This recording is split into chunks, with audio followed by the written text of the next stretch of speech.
Bersama dengan surat Timotius, surat ini dikategorikan sebagai surat-surat pastoral.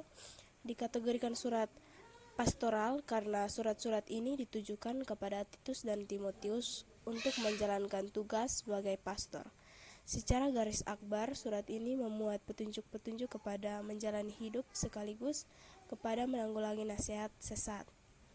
Titus sendiri merupakan teman sekerja Paulus dalam pekerjaannya. Penulis kitab Titus 1 ayat 1 menyatakan bahwa Rasul Paulus sebagai penulis surat ini.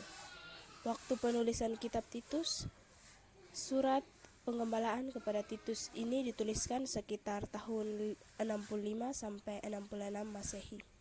Perjalanan misi Paulus terdokumentasi dengan baik.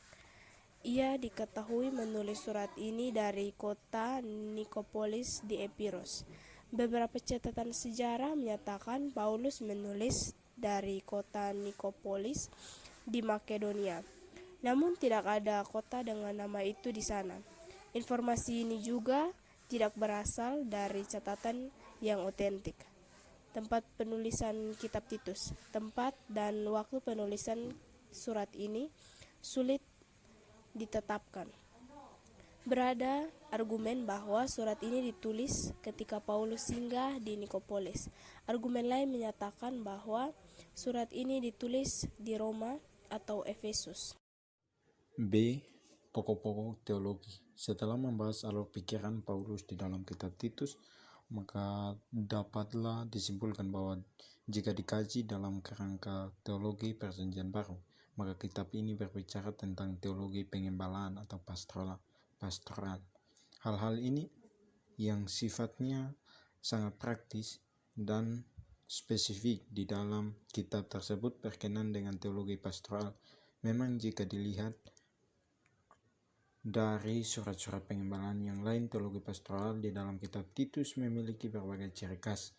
Teologi pastoral di dalam yang hampir sama, namun hal yang membedakannya adalah Paulus berbicara sesuai dengan konteks jemaat yang dilayani oleh anak rohaninya. Dengan demikian, pengajaran kepada Timotius tentunya berbeda dengan Titus dari sisi penyampaiannya. Yang pertama, teologi pengembalaan atau pastoral.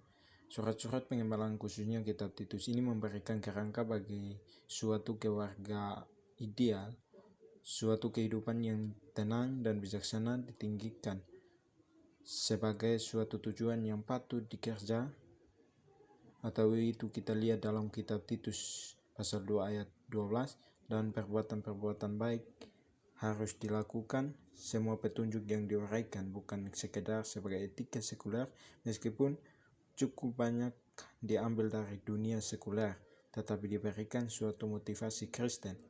Hal itu disebabkan karena mereka telah hidup dalam kasih karunia.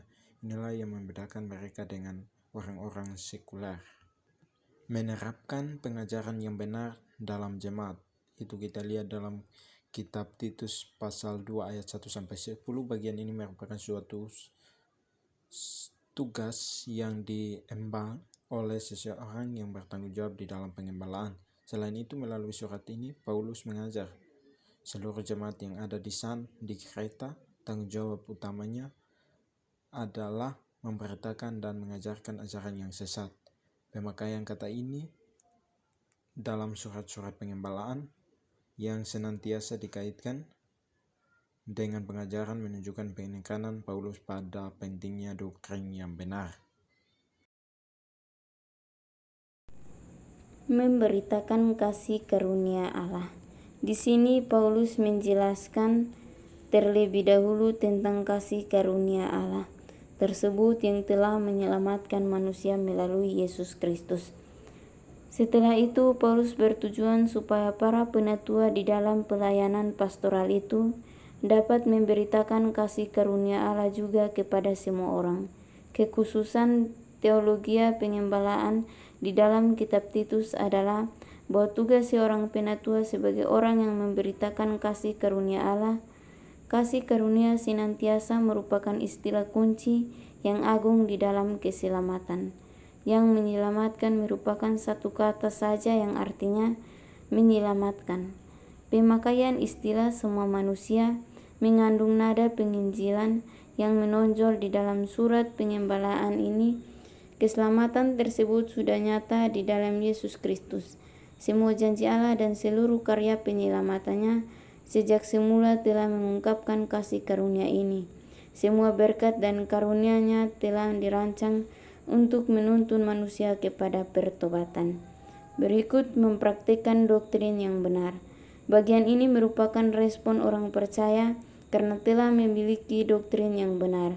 Doktrin yang benar tersebut tidaklah cukup jika tidak dipraktikkan dalam hidup sehari-hari. Itulah sebabnya bagi Paulus, hal yang sangat praktis seperti yang diajarkan di sini sangat penting dalam teologi pengembalaan. Hal ini pula berarti bahwa tugas pengembalaan berikutnya adalah mempraktikkan doktrin yang benar yang telah diajarkan Paulus dalam bagian ini.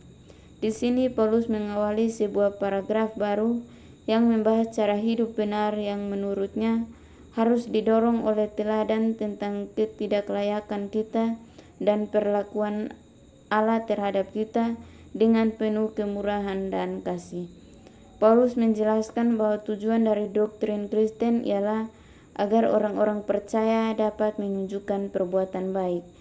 Di sini Paulus menyebutkan perkataan ini benar dan aku mau supaya engkau dengan yakin menguatkannya agar mereka yang sudah percaya kepada Allah sungguh-sungguh berusaha melakukan pekerjaan yang baik.